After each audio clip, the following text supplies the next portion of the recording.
Now students, अब हम next question discuss करेंगे हमारे कंडीशनल स्टेटमेंट्स पर ही, प्लेसमेंट ओरिएंटेड।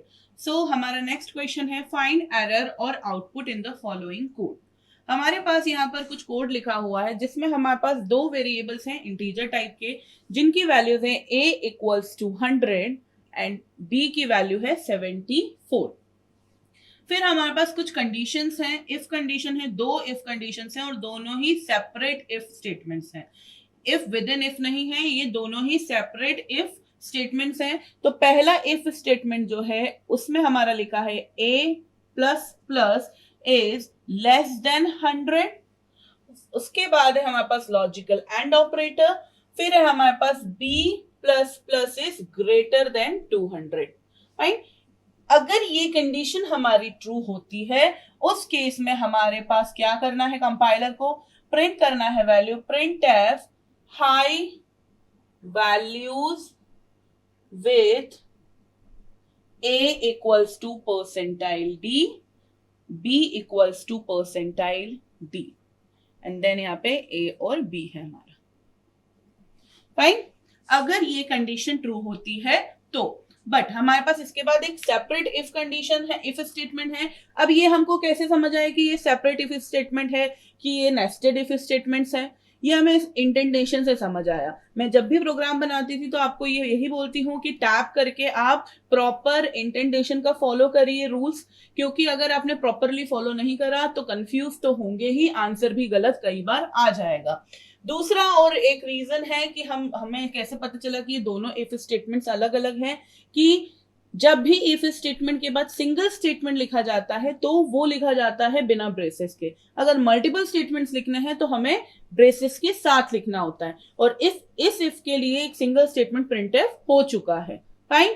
सो दूसरा हमारा इफ है जिसमें हम अगेन कंडीशन चेक कर रहे हैं, a plus plus is less than 100 और ऑपरेटर लगा है लॉजिकल, और b plus plus is less than 200।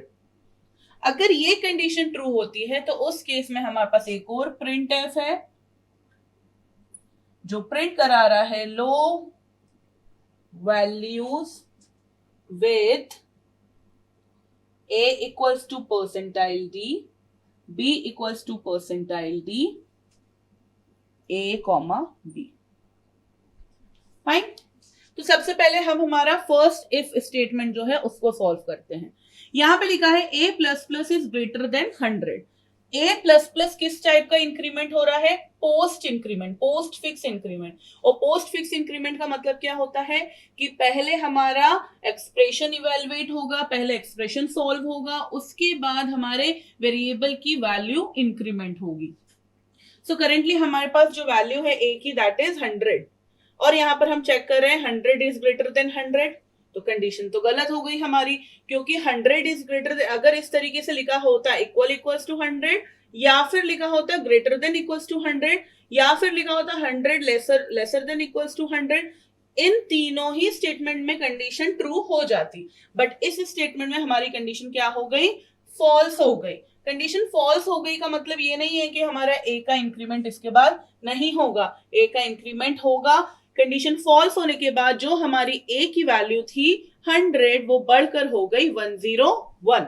Now हमने एंड ऑपरेटर जब पढ़ रहे थे तो उस समय मैंने आपको बताया था कि एंड ऑपरेटर का एक प्रिंसिपल होता है जिसके अनुसार अगर पहली कंडीशन ही फॉल्स हो जाती है तो कंपाइलर सेकेंड कंडीशन रीड भी नहीं करता है, और अगर कंपाइलर ने सेकेंड कंडीशन रीड नहीं करी दैट मीन्स वो इवेलुएट नहीं हुई, और वो इवेलुएट नहीं हुई इसका मतलब ये हुआ कि उसमें वेरिएबल्स के जो असाइनमेंट्स हुए थे उसमें जो भी चेंजेस आए हैं, जैसे कि यहाँ पे इंक्रीमेंट हुआ था, वो चेंजेस नहीं होते हैं। सो ये स्टेटमेंट बेसिकली इवेलुएट ही नहीं हुआ और ये कंडीशन हमारी फॉल्स हो गई, तो इसलिए ये प्रिंटफ हमारा प्रिंट कंसोल पर नहीं होगा।